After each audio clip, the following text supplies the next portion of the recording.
Welcome, Matthias. We are just really happy to have you on Therapist Uncensored. So thank you for joining us. Yeah, thank you so much for having me. This is great. I'm excited to talk. We often like to start with just the question of letting you describe yourself for our audience to give them some context and just to hear how you identify. Yeah, so I'm a psychotherapist. I do a lot of work online around the topics of like parent-child estrangement and conflict resolution. So I have different channels like on Instagram and TikTok where I do psychoeducation for, I don't know, not just Gen Z or millennials, but I think like there's kind of a large span of people who are all interested on how to build families back together and how to navigate conflict. So TikTok was kind of a funny place to find everybody, but that's kind of where I took off, so to speak. Yeah, well, you have a pretty good following, I think, right? What are Yeah, your well, Amazing. I Yeah. was a pretty green therapist. I was kind of just brand new, and then I started posting some just kind of regular old TikTok videos, talking about, I don't know, just what I was learning, what I was reading as I was just growing, and those seemed to take off in a pretty big way. And so from that point on, I just kind of tried to get some good mentorship around me and tried to just continue to learn and form my craft as a therapist and trying to steward just a platform where I get to share about meaningful things well. So that's kind of what I do. I make content online and then I talk on estrangement. That seems to be the most. And what is your background and interest in parent and child estrangement in particular, Yeah. personally? Like, why did you land there? Well, I think that a lot of it was inspired by just some events in my own family. I just, I had a season where I was separated from my father for about 3 years, and we were no contact for a portion of that, and then there was a portion of that that was kind of semi-contact, but pretty strained. And what I started to notice was not just that many of my clients also seemed to kind of have conflicts with parents or with kids, with adult kids, but when I would make videos online about it, it just seemed to like take off in a huge way. And there's just so many people that related to what it's like to just feel not relaxed around your mom or your dad, or to feel really just on edge around your kid, like everything, I don't know, that you say is like a test. Like they're zooming in on every tiny little thing that you're saying and picking it apart. And especially if you're in a strained relationship where you're worried that they might pull back or not engage with you, it's like, gosh, I don't know if I say the wrong thing, are they just going to stop calling or stop coming over? And yeah, I just saw that it was a widely relatable thing. There was a study that came out 2023. It was the largest study on parent-child estrangement that's ever been done, and it was essentially reported that 25% of folks that were surveyed had been estranged from a parent at some point in their life. Wow. And so I'm like, a Mm-hmm. fourth. That is wild. A fourth of folks. That's in the United States. That's 67 million people. That would claim that they've had at least a portion where they were no contact with a parent. And so I'm just like, Mm-hmm. okay, there seems to be something happening. So I kind of dove in out of just personal interest to try to just build back my own family relationship and try to understand how to just feel relaxed around my dad again. And I realized so much of that work was in me. It wasn't just trying to convince him through conversation to kind of act a certain way or behave a certain way. So much of it was, just the effect that actions were having on me that actually was probably more to do with my own personal healing. And Mm-hmm. so I think discovering that was just really sweet and good. It was a good process to kind of move through. I'm still kind of working, I don't know, like all relationships are in progress, so I think that I'm teaching on this topic frequently, but I'm also learning on this topic. I'm still learning that there's so many families that were different, of course, than what you personally relate to. There's so many. Well, in these days, right now, with the division and the high political discourse and polarization that is happening, and finding out one thing about someone and then feeling like you no longer know them, and also in the queer community, certainly being disowned, and Yeah. with trans folks who their family rejects them. When you talk about this, when like your perspective, is it more like being cut off by a parent, or is it adult children cutting off parents? Is it Well, both? I Or mean, I think both that ways. it really depends who you ask, because generationally, I Mm-hmm. think there's even a big difference. Like, I don't know, like, I don't think that boomers, for example, were really thinking about cutting off their parents in kind of large swaths. They were more worried about getting disowned by their parents, for being Mm-hmm. in an interracial marriage, for coming out gay, whatever it is. like it seemed like there was a tide that shifted over really when millennials got on the scene. And millennials are more likely to cut off contact with their parents than to be disowned by their parents. And of course, that can cut both ways, and everyone's family is different. But it, from my lens, just kind of working with people within my community and on social media, it seems like there's a lot of people who are learning just the value of boundaries and just kind of opening up to doing some personal work where they realize, like, hey, there's some behavior that's kind of been normal that we've grown up with that actually isn't very normal and is actually kind of toxic and unhealthy. And I'm actually going to set up some boundaries against that. And if that continues, I'm not going to just willingly subject myself to it over and over. But I think that, I don't know, we're in a, just like with all, I think, movements within culture, we're kind of learning what is the best way to kind of advocate for one's boundaries and what is the best way to advocate for, I don't know, the health that you want within your family. I think a lot of parents that I talk to feel that their kind of millennial age and younger children are pretty accusational, that they kind of come in with Gotcha. right? They The come in gotcha with a lot culture. of they come in I with a can lot relate of to that. anger, and I think they are really quick to put labels on things like abusive and trauma. And I think to just different generations, that's like, whoa, what trauma? What in the world? Like for some generations, trauma just meant war. Trauma meant you were tortured or something. So the idea of like complex trauma and just the psychoeducation that's taken place over social media and just within culture, especially within the past like 5 to 10 years, so many more people are just more educated on what it means to go through complex trauma or to just suffer from, emotionally immature parents and just the labels and the standards that they felt like they couldn't live up to and the effects that's having on them as a person, on their bodies. It's just, there's so many factors at play that are just seem like they're changing so frequently and rapidly. So I don't know. I'm in the mix trying to learn just like the rest of us are, but I'm seeing that there's some things that have been genuinely helpful that we're kind of learning. Yeah, it feels like you mentioned the millennial, like the lesson of sort of, setting a boundary. And sometimes that's so confusing because a boundary can feel like, can come across sometimes threatening. If I'm not going to live under this toxic dynamic, so it needs to change, or else there's this like inevitable or else Mm-hmm. of the cutoff. And it feels like that generation has really struggled with this idea of cutoff in their own friendships, that it ends up raising a lot of anxiety. Like, how do you form boundaries and look at yourself and challenge your parents and be challenged in a way that you stay in unless it is toxic? What's the line of toxicity versus this is really hard and I really like what's going on, but I'm in for the long haul and I have this like connection that I want to stay in. And I think that's a tough balance for kids to learn, or Oh, adults too. yeah, something I'm learning. Yeah, I just think Isn't that that true? there's and that changes in time.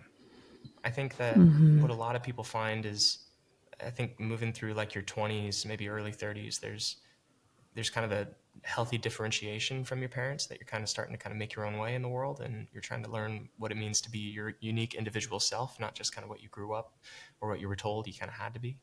And then for folks who kind of go into child rearing, there's kind of a new dependence that you have on mom and dad. You want to get closer to family, and you want to if possible, gain support, whether that's, childcare or financially or whatever.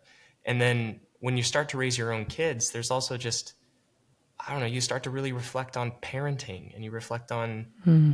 what it means to, do I discipline my kids the way my parents did? Do I, do I have the same temper?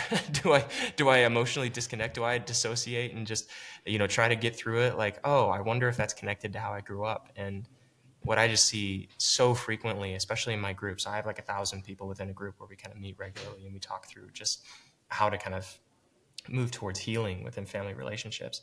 And there's so many people who are just in their like late 20s, early to mid 30s, that are in that season like I'm describing, that are just like, oh man, it's so painful. It's so painful to realize that, I don't know, like my mom raised me this particular way, and that was so hard for me, and I just can't imagine spanking my kid, or I just can't Mm-hmm. imagine leaving my kid in their room to, for a timeout for, even 15, 20 minutes. Like that just seems cruel, or something along those lines. Like there's some sort of, what's the right word? You just have this comparison. You just have this comparison of, I was raised this way. This is the way I'm trying to raise my kids. My parents are still in my life. And it's like I have a foot in 3 different worlds, and I'm trying to reconcile all of that.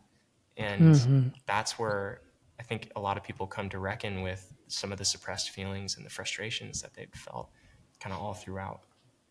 I don't know. Well, and it sounds like with the community that you're able to provide kind of, there's a depth to it and getting into the complexity and things like that. But just for those listening and to give a little bit of an idea of what that's like, could you speak to what are some of the most common things that you might say both to the young person who's cut off their family, right? There's probably certain messaging that you end up saying over and over. Can you give us a sample of that? And then the same in reverse, right? Where the parent has cut off the child. Yeah, well, I mean, I think when I talk to adult kids, the first thing I just kind of bring up is what we normally do in families where there's tension and things aren't okay is we try to grit through it. We try to be respectful. We try to not say anything. We try not to start the fight. We kind of go over for Christmas. We go over for the birthday party, whatever. And there's the comments we don't like. There's the intrusive questions. There's the boundaries that are crossed. And we try to not make a big deal out of it. That's the first step almost always. And then it's like it grates at you. And it builds up into this emotional pressure where there's either some sort of release where maybe you kind of lose your temper, you get frustrated, you kind of lay out an accusation against mom, or you just withdraw because at some point it's just I just can't keep doing this anymore. And I just don't know how to bring it up. I don't have faith that if I brought it up with my mom, she'd actually change. This is just who she is. And so it just feels easier just to pull back and to either set up emotional barriers or even physical, to go no contact. And then the adult parents are kind of left what just happened? You just started pulling back out of nowhere, or there was one thing, I made a comment about your new tattoo and then you blew up on me and now you won't talk to me. What? Really? Over the new tattoo? That was it? You're throwing away this whole relationship over a comment? And so both people in this circumstance are really lost as to what's going on for the other person. I think that the parent doesn't see that really there's an iceberg of patterns, of comments, of missed attempts of connection that have been played out for a long time. It was kind of like a straw that breaks the camel's back kind of moment. And so much of the woundedness that happens within parent-child relationships starts off with good intentions. And I think that's what makes it hard for parents to be able to see and build a bridge, because it's well, hold on. I wasn't telling you that you weren't good enough. I was just trying to make sure you did good in school. I was just trying to make sure I gave you structure, that you would actually be able to perform, that you would have a competitive advantage in being able to get into the school that you wanted to. I wasn't trying to tell you that you weren't good enough for me if you didn't get an A. What do you mean? Right. And there's so much almost all the ways that we hurt our kids are paved with good intentions. And we rarely are maliciously trying to break our kids down. There's certainly people out there that are so entrenched in their trauma and maybe addiction, whatever, that certainly happens. But for the vast majority of us, it's I wasn't trying to pressure you in some sort of self-worth way. I was just trying to make sure you were okay and that you would succeed and that you would excel. I just wanted to make sure you would grow up and be okay. There's some sort of good intention in all of the prodding or in all of the high pressure that feels lost when the kid just goes, you didn't see me. And I think that what the kid kind of fails to see is not so much that, oh, well, mom and dad, they had good intentions, yada, yada. It's more so I'm contributing to this negative cycle and just biting my tongue. And there's so much of the conflict that I'm avoiding that I should probably start to speak up and let them know that this is a problem for me. And maybe I'm bringing this up when it's an 8 or 9 out of 10 in intensity, and maybe I should have brought it up when it was a 4 out of 10, so that it didn't bottle up so intensely. And I can't make someone change, right? I can't. There's no perfect wording. There's nothing I can do that's going to make someone want to be different. But I can influence people. We all have influence.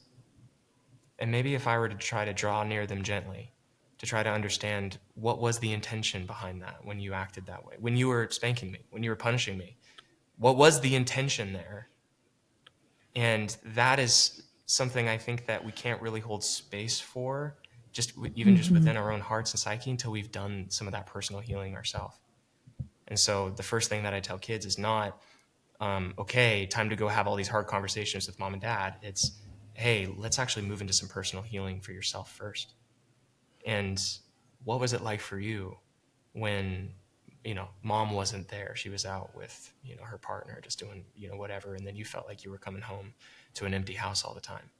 What was it like for you when you felt like your big brother was the favorite and he was the one kind of getting doted over and you were kind of left in his shadow?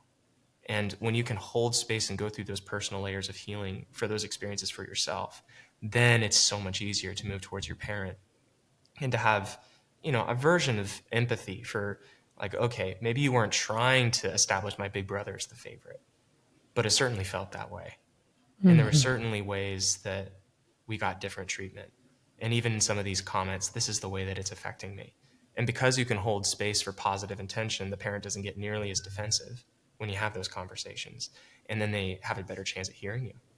Because I think that on the other side, it's not just like, how do you set a firm boundary so that someone doesn't, tread on your territory? It's, how do I reach out to you in a way that you'll listen?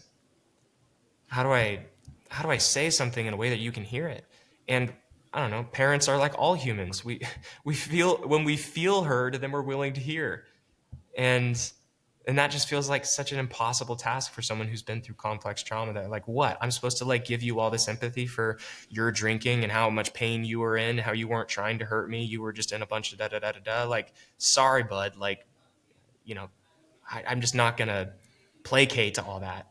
And what I tell folks, and what I think I tell myself in the mirror, is that is evidence of my hurt. That is evidence of my hurt. And I have a responsibility to heal that for myself. And what I know, And you're not. and what I know, just as being a therapist for a while, just working with clients, walking this long road with several people, is like, when you go through those layers of healing, the appropriate and mature empathy arises quite naturally. It's not something you have to try to get up and go in with your willpower. It's not something you grit your teeth through. It's like, I think mom had a pretty rough upbringing herself, and I don't think she had a lot of resources and tools. And I think she was trying to do right by me. And even though she was like really prodding and over-involved and critical, I think in her own way, that was her just being really anxious, and she was trying to help me. And she just didn't know how to say it. She just didn't know how to do it. So she got controlling. But I think that controllingness was a weird, dysregulated version of love. And I don't have to agree with what happened or pretend like what happened didn't hurt me to say that there's a human under there that in some moments was trying to do right by me. And so when you can offer that kind of empathy and understanding to a parent as you're bringing up the behaviors and the patterns that do need to change in the present, that is so much more of an effective strategy that's going to bring about the result that you want. Because someone could say like, well, why would I go through all that? I don't deserve to have to be the grown-up here. Like, in the conversation, why do I have to take the high road and be all empathetic when they're not that way towards me? And then I fall back on what I just said. Yeah, that's hurt. That resentment at taking the high road is just your body saying, I'm not going to willpower my way through this. I'm not going to just will myself into some sort of like, smile with gritted teeth, pretending to be all empathetic just so that you'll change your behavior. Like, that's just, you're putting the cart before the horse. The healing needs to take place first. Yeah, it just sounds like really good. Like at some point, the parent-child part falls away, and it's just you're doing now deep therapy, and whether that be in group or couples, or in this case, these family configurations. So I love it because it's not just a 3-point model or whatever. It's really what you're inviting people to do is certainly what Ann and I, we have a book, Secure Relating, and the whole thing is like, once you can regulate your nervous system and understand the other person is activated and what's happening, it's not just, we say it's not just me, it's my amygdala. And that, once you buy into that just naturally, then you're going to like all those things that you're saying that you want to happen, you first have to get that safety and that feeling of being understood or validated, or that what you're upset about makes sense. And then we can open up into a more relational space. And we've been, thinking about this with the big political divide too. It's like, we've got to get back to a sense of safety and connection, and seeing people complexly, and not, turning everybody into one thing. So I just, that's the way that I'm hearing it, is really resonating around. You're inviting people to go deeper and to really to do their work, and that naturally the thing that occurs from that is more capacity to hold complexity and difference and empathy. Yeah. Well, and I would say the same thing on the side of the parents, because it's like, it's really hard when you have someone lob an accusation at you, like, you never loved me, or like you were never there for me, or it's like, how in the world do I respond to that? And what I talk about is just looking for some of the tender emotions underneath the anger. That really underneath of anger, you have sadness, you have shame, you have fear. You have these like tender emotions underneath. I mean, anger can be its own emotion of its own right, certainly. But like, when you start to see like, oh, this brazen accusation of you never loved me is actually a very rough package for an internal feeling of, I want so badly to be seen by you. Yeah. I want so Your badly to be heartbreak. held and cared for. It's shame underneath. It's fear underneath. It's grief underneath. And then I'm like, talk to it as if it was grief. Talk to it as if it was shame, and watch what happens. Because when someone says, you never cared about me, and then you respond, what was it like for you when we went through, I don't know, I was never at your high school games. What was it like for you when I never came to your track meets? And you looked at the finish line and I wasn't there. What was that like? You suspend your defense. You suspend your, hold on, do you know all the ways I've sacrificed for you? Like, how could you say I never cared about you? Like, don't you remember da-da-da-da-da? And you just get to the experience. And then they can share. I just felt so alone. I was devastated you weren't there. I wanted more than anything for you just to turn the corner and you to be there. And then to take accountability and responsibility and be like, I'm so sorry. I wish I didn't realize how important it was at the time, but I can see how important it was now. Like, that will just take all the fizzy, like spiky emotions and just release them like a big deep breath. Because that's all an adult kid is trying to do, is just say, see this pain I'm in and see what's happening. And then when you do this, it keeps rubbing up against the pain and I don't know what to do. So I just either need to get away from you, or I need you to see that you're rubbing up against it. And then for a parent to be able to have the state of mind to come towards the experience first before offering the defense. I love this. And here's the how-to. As someone who certainly have been given feedback that I can come across in the, you didn't do the thing, when I'm actually injured, it's like, yes, listen to what he's saying. That's good. Anne, are you listening? Sometimes our presentation is not what, doesn't invite the thing that we actually want. Well, and we're getting underneath, like you said, Matthias, we're getting underneath the anger that it's a protection, right? When you say that sounds like hurt, and then we let go of the fear. I mean, when we kind of go deeper, we don't have to stay in the fear that if I get compassionate, I lose myself, right? Yeah. If I can go deeper, I'm not, and go, oh, this has been really painful for me.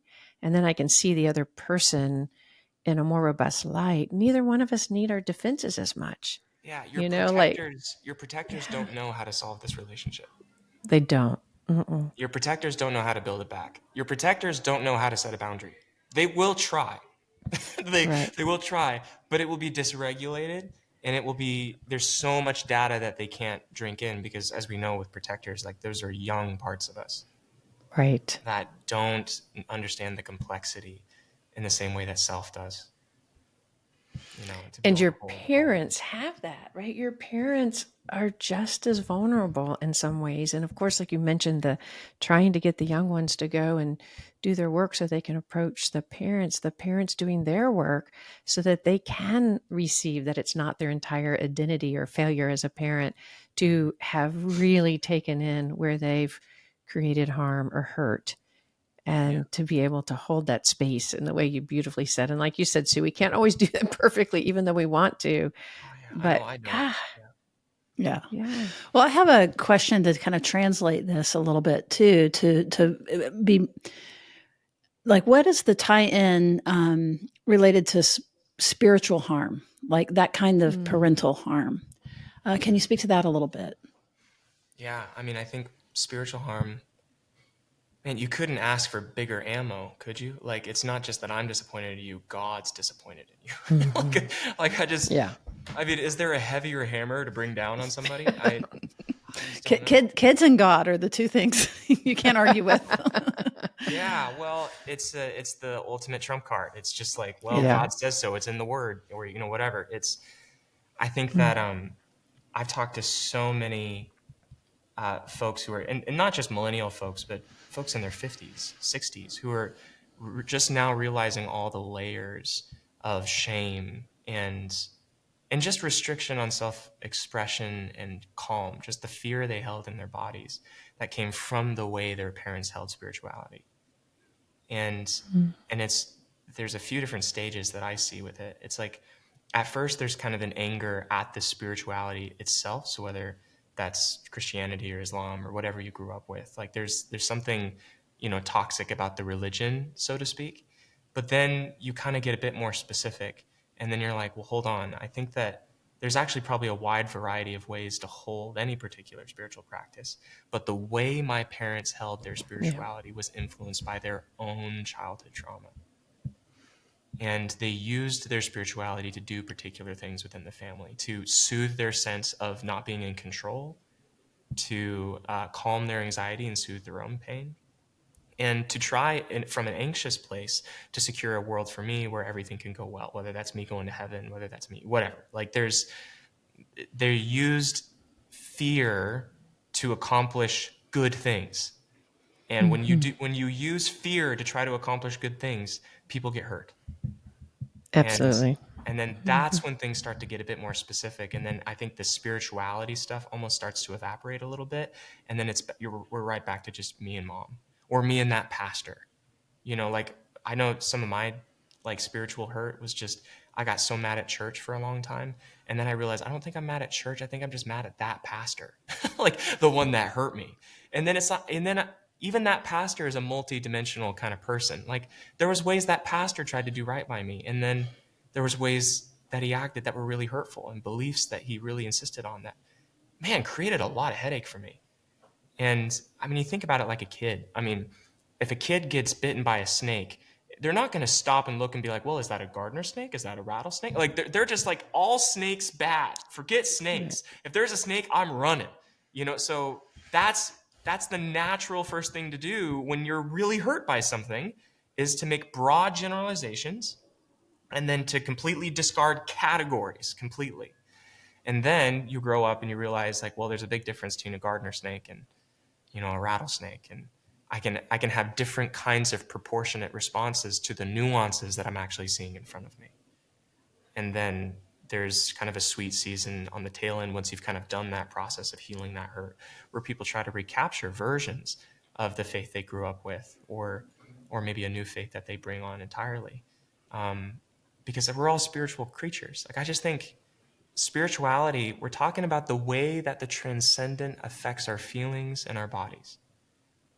That's what spirituality is in my mind. When I define spirituality, it is the intersection of our body and our feelings with the transcendent and the divine.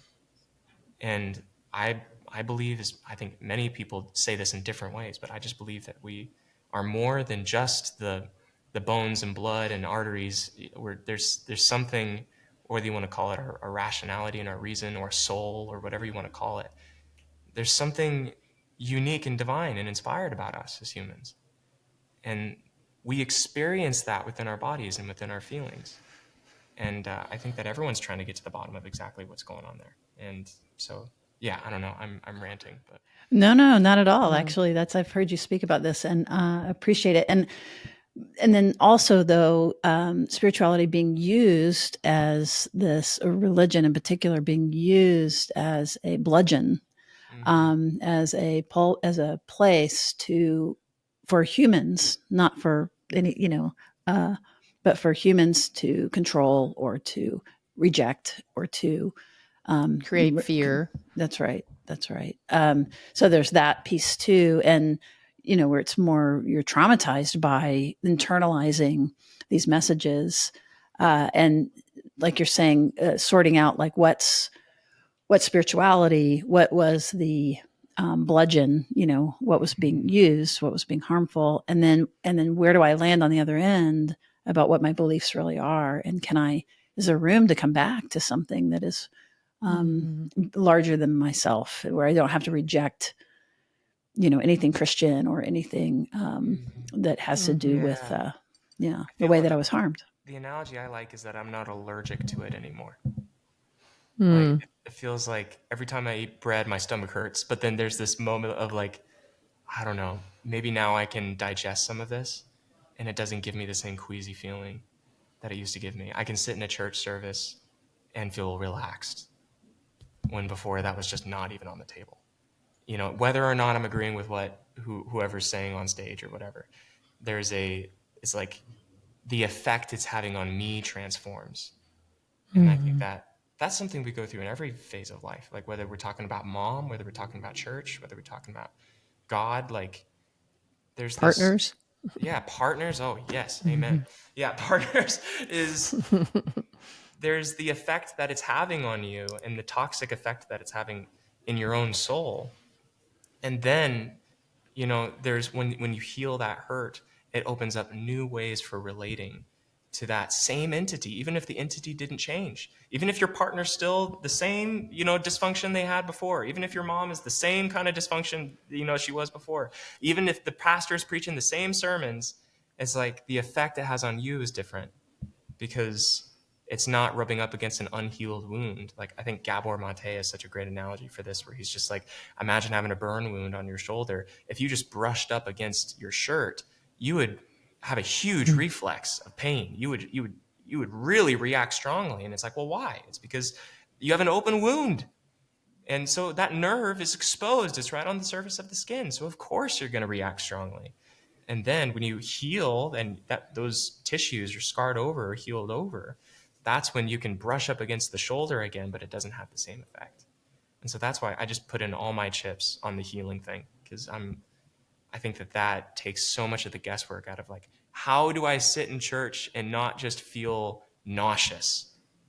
Like, well, and it goes back to it goes back to the boundary thing too, that like, if I got this wound because someone was like, it was toxic, like it was actually harmful to me, and then being able to, okay, I'm not taking that in. That's not going to get close to my skin again. But this over here, yes, so just the idea of, sometimes mature ability to kind of look and then extend trust where it's merited and then withhold trust where it's not. That's right. Right. Not giving yourself away. But not have to stay in that sort of guarded space. Like, the healing allows us to put down the guard to be in relationship again, to be in connection with God or the church or with our parents. The partner. Or the partner, because now instead of having to stay in this guarded place, or you're going to take control of me, or I'm going to lose my sense of self, or be rejected by this, shaming God who's ready to catch you, you're all of a sudden in relationship with what you need from it, and then can see the connection to the transcendent or to the parent. And it's more of a secure, right? It's a secure state, and it's secure back and forth, mutuality, all of those good things. Yeah, it really is. Yeah. So going from then spirituality to almost the opposite of that, technology and artificial intelligence and the impact of that. I can't tell you, Ann and I get pitched so often from these AI companies wanting to, and honestly, we really don't know yet how we where we're landing on it. But, my understanding is a lot of these products want to listen to your session and then write your notes for you and then, do all those things. But as a therapist, right, like it feels just the opposite of like, where's that going and who's hearing and, confidentiality. So, I guess maybe we can start this part of the conversation if you wouldn't mind sharing some of your experience with AI.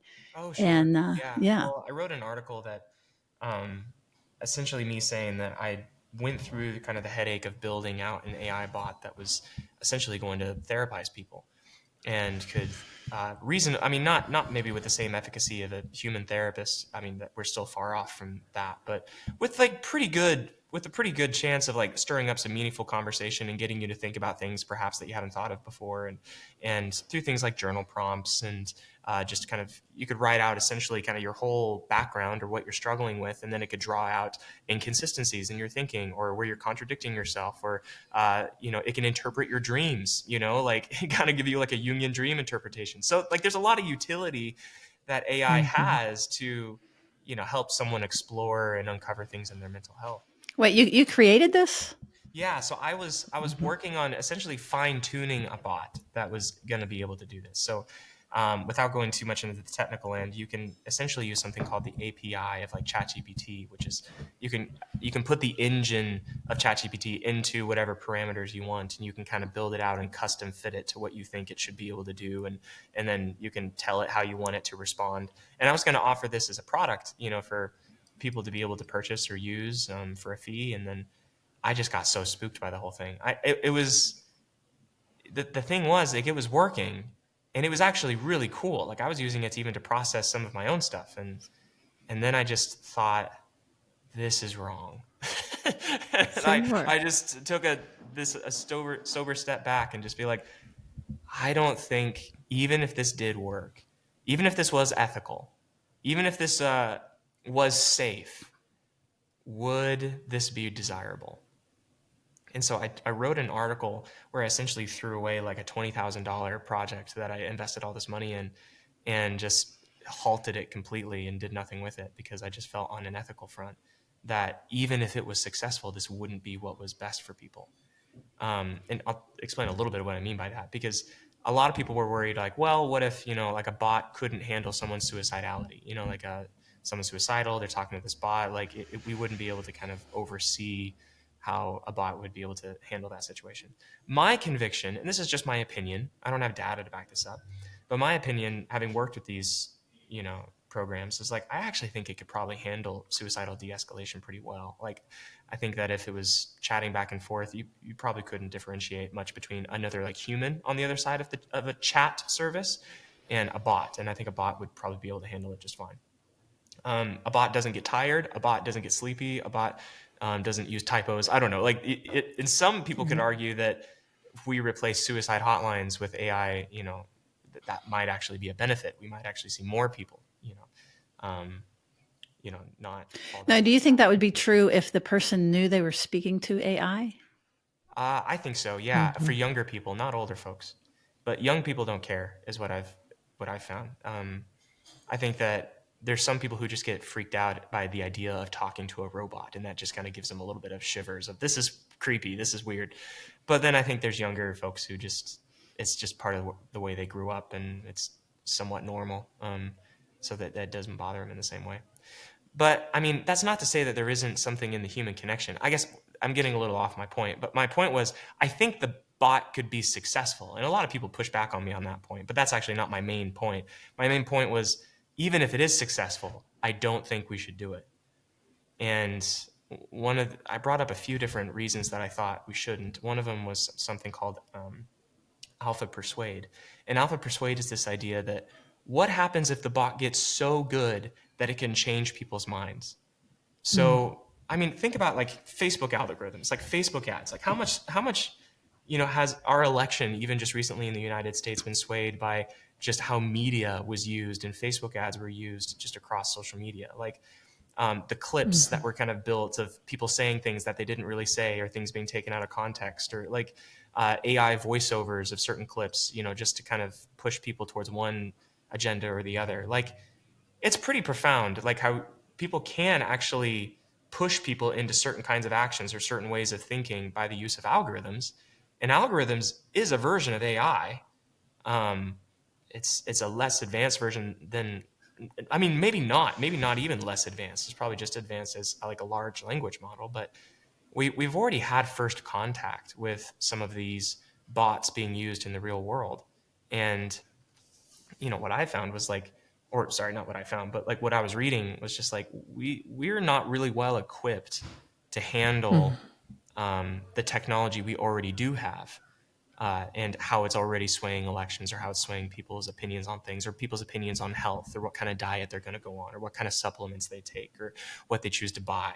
Like, that's already so persuasive. What happens when you have a large language model that's able to have like long Socratic dialogues with people and could talk people into leaving their marriage, or talk people into, maybe saving their life through a suicide prevention hotline? But what if the power was within that bot to talk people out of continuing to live and unaliving themselves? So we're training these bots to become persuasive. That's what we're doing. We're giving the bots information and feeding them data so that they become better and better and better at convincing people to do things. That's like the activity of marketing. And so I was just like, what happens when you give these large language models access to people's mental health information and people's like, pseudo therapy sessions with an AI bot, and the bot gets better and better and better at convincing people of things? And then I'm like, who's at the helm of that power? Is it Sam Altman, the CEO of OpenAI? Is it Russia? Is it like who gets to use the big bad bot that can convince people with a pretty high percentage success rate of any propaganda that you put inside of it? We're talking about a force that has tremendous ability to create suffering and to reallocate power in the world. And so almost like on a philosophical level, I felt like I shouldn't contribute to this. This isn't a good idea. And I think a lot of people disagreed with my article because they thought I was a little bit optimistic of what I thought AI could do. So like my comments that, oh yeah, it could help with the suicide hotline, people were like, that's crazy. Those bots can't do anything.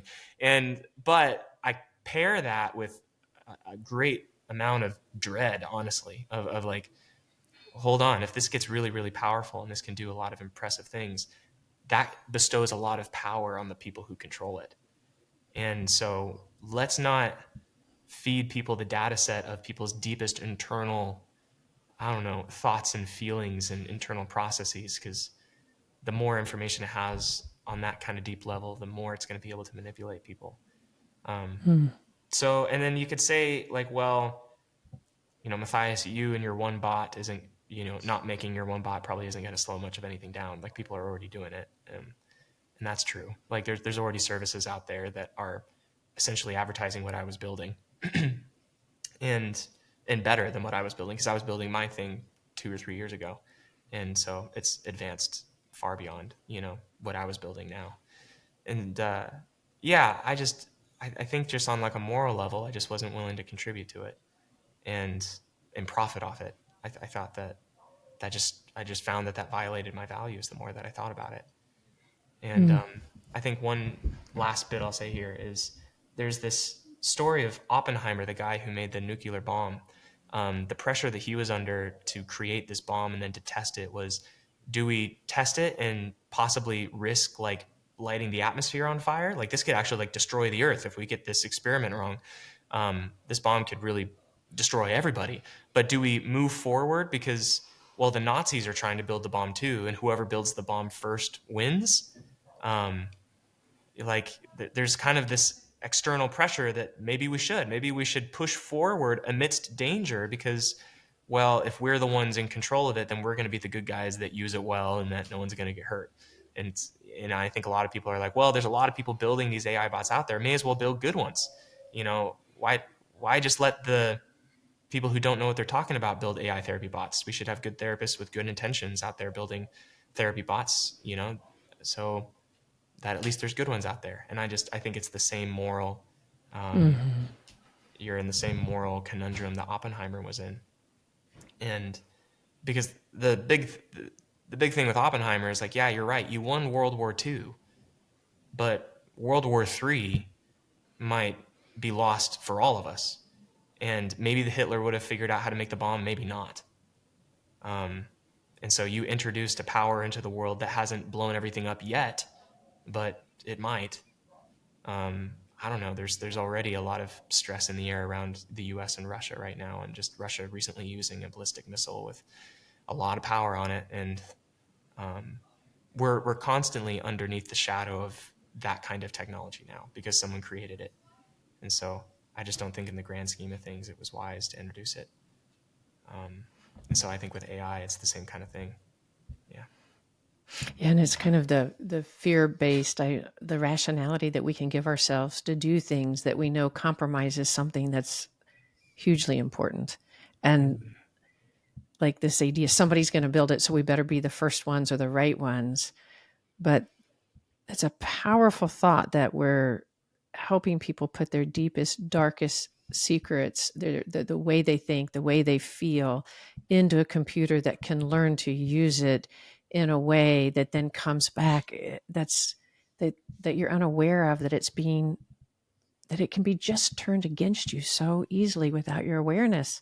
So I love that you're bringing the awareness of that out. We've been really dying to talk to you about it since reading some or listening to some of the things you said, because it really philosophically awoke something in me about, we get to be the ones to say, wait, this is impacting. Look at our election. How do we get to this place and time where we quit thinking about human relationships, and we're thinking about efficiency, effectiveness, and control. And who is the most powerful one in the room is not what we should be focusing on. We're talking about the relational connections. And well, and in that spirit, so that's all terrifying. it is. It's like, it's all terrifying. And even, like the Tesla is AI, right? It's learning. I mean, it's already happening, like you said, with algorithms and things like that.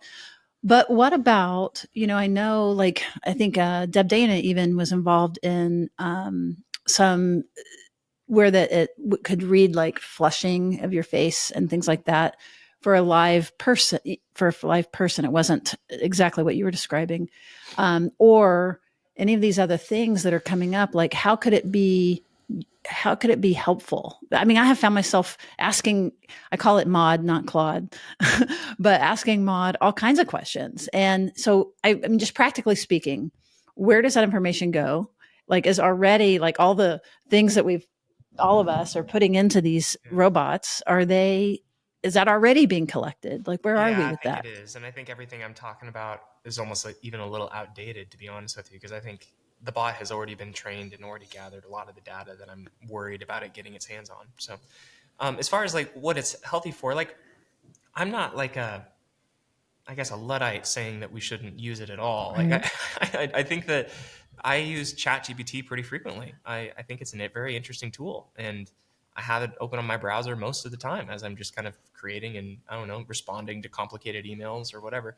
Like, I think that there's a lot of creativity that you can use it for. Like Deb Dana using it to track, the flush on the face. Super cool. I haven't heard about that, but I think it's going to transform a lot of medical science and our ability to understand our bodies and figure out disease. And I think there's a lot of benefits. I guess my argument was never that there's not going to be benefits. My argument was, what happens if there's too many? Like, it's so beneficial. I don't know, just when you create value, you bestow power. And power's not bad, but when we talk about it in gargantuan volumes, it just raises the question of who has that power. Exactly. Who's the Oz? Who's the man behind the curtain? Yeah. And then what else can you use that power for? So a power that can, figure out any of the disease that's in your body and figure out, what your perfect regimen of vitamins needs to be for your particular whatever. Sweet. But what else could you do with a bot that knows bodies that well? I don't know. Could it be used to engineer disease? So it's, and that's where you can kind of become a little bit of you can go down a pretty negative spiral of like hopelessness, of just like, oh, we're doomed. And I guess I'm not trying to recommend we all do that. I think that my action point at the end of that article wasn't don't use AI, don't use some of the cool innovations, stop being excited about it or anything like that. I think there's going to be a lot of really cool innovation. It's just like, let's be watchful Yeah. for the power it's bestowing and then the kinds of ethical terrain that arise because of all these huge advantages. I think that every introduction of technology creates a new field of ethical dilemmas. And I was just raising awareness of the ethical dilemma that I'm so impressed and love your position that you took on it. And just it might happen anyway, but you just don't want your name on it, and you don't want to be a part of that push for sure. What about, so am I right to be then, for us to be declining these pitches for folks that these AI things to help therapists? That's my question. It's like, where does all those recorded conversations go? That's interesting. I mean, what some of them that I've seen are HIPAA compliant. There's a few of them that are HIPAA compliant, and that the data that you're using them to record, like on a Zoom session. So let's say you're doing a Zoom therapy session, and it's recording that session, and then it's transcribing that session. It's doing your session notes for you. There's ones, I believe, like Firefly is one of them. Firefly will not send that data out to the larger machine of it all. It keeps that localized onto your particular account. And then that information isn't shared because it's health information. It's not shared with kind of anyone else outside of just your particular access to it. Do you believe that? I think, well, it would be illegal for them to say not. I mean, they could be operating an illegal business, but the scale at which they're doing it, I guess maybe I'm naive. So you would, I'm really mean, like, so you would trust that if it's said to be contained, that it is actually contained. As advertised, it does seem safe on a HIPAA front. Now we do have to ask the question if they're being honest. And there's certainly, like, the FDA has shut down, some of these startup projects. And I think therapists are learning which ones to trust and which ones not. Like, I think we can sit back and wait for some of the action to kind of pop off before maybe getting personally involved in it, to see which ones we want to use and not use. I don't know. I think, like, it's funny because I'm the guy telling everyone to be scared of the AI, but my imagination just goes to, like, it would be kind of cool to have feedback on your sessions, a bot that says, like, you did 50% of the talking, and you got off track. You wanted to use IFS interventions, but you got off track and did some talk therapy at minute 20 mark, and then you didn't quite explore the 6Fs, and then you should have updated the part, but you didn't. Like, it would be that would be helpful. And if the bot theoretically was kind of self-contained, like I'm just describing, that it wasn't feeding and informing kind of a larger system, that technically, I guess, solves my dilemma, as it speaks with that particular ethical dilemma that I was speaking to. But I don't know. I don't know. And so, yeah, I guess I'm not really here to sound the alarm on the note-taking apps. Right. I think that some of them might be okay. We'll find out in time. But yeah. Well, will bots protect us? Couldn't we have bots monitoring bots, and like the good bot that Good bot. And then we'll need a bot to monitor that bot. And then a bot to monitor I that could bot. already see. Just buy this one, and I will monitor that bot that you're spending $29.95 for. I think it's just like this idea of increasing awareness. Like, I don't hear you saying all of this is bad. Put your phone away and don't use it. But you're saying informed awareness, and you're increasing awareness of the information you give, how it can be used, and the awareness of how much we can be in return manipulated. Like, the more I actually increase my awareness that I know that ad that comes to me at 10 o'clock at night when I'm tired, that's perfectly related to a conversation I had earlier, instead of just jumping in and going, oh, wait, this is something that's been programmed to entice me. The more informed awareness that we have about what we're giving away and what we're getting back is really the deepest message that I'm hearing. Yeah, well said. Yeah. I can tell you one little baby concern I've had as a couples therapist, and that is, as you relate to this AI, this perfect, therapists do this. Therapists become too good of a mirror object for a client sometimes, so that in a way nobody else compares, right? Like, so if you get this AI that's engaging with you on an emotional level and always has this sort of perfect response to what it is that you need out there in the world, it is really hard, I imagine, to tolerate your partner or your parent who gets it imperfectly, right? Except for me, of course. Well, you always get it perfectly. But that was just a little side note I've always been worried about. If we just keep programming something to match exactly what I need So true. every single time in every occasion, and it's not actually human, it's something that's trained to know what I need, then how do I tolerate the messiness everyone else in the world, the imperfect parents, so I feel like we just have to be aware that we become more and more intolerant of feeling discomfort. And that's like we started at the beginning, like how important it is to tolerate the pain, the discomfort, and the healing rather than to look for the perfect match that I never get challenged. Yeah. But that's my side note. Well said. Good questions. Me too. Yeah. So, and then just sort of wrapping around that you've connected with Jimmy, that is also a TikTok influencer. Just can you say a little bit about that, how y'all came together and what you're doing? And then of course, anything that you want to let our audience know that they might be interested in. Oh, sure. Yeah. Well, so there's a guy named Jimmy on relationships. You might see him on YouTube or Instagram or TikTok. He just makes these sweet, quirky little videos just on relationship advice. And he does these skits where he wears a wig and they're pretty humorous and funny. And you've probably seen his videos floating around. Absolutely. There's lots on it's in my attachment. algorithm or whatever. Yeah. He's great. So me and him collaborated and we created a couples course together.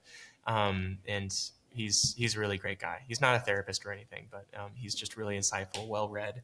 And so we kind of put our heads together. I brought some of the clinical expertise and we created a couples course just on conflict and got to just speak to really just the heart of the matter. He's so talented at communicating just things that feel like it's a rat nest, like how in the world would I put this into words? And then he can just find the way to explain it so crystal clear. And so, yeah, he's great that way. So we created a couples course.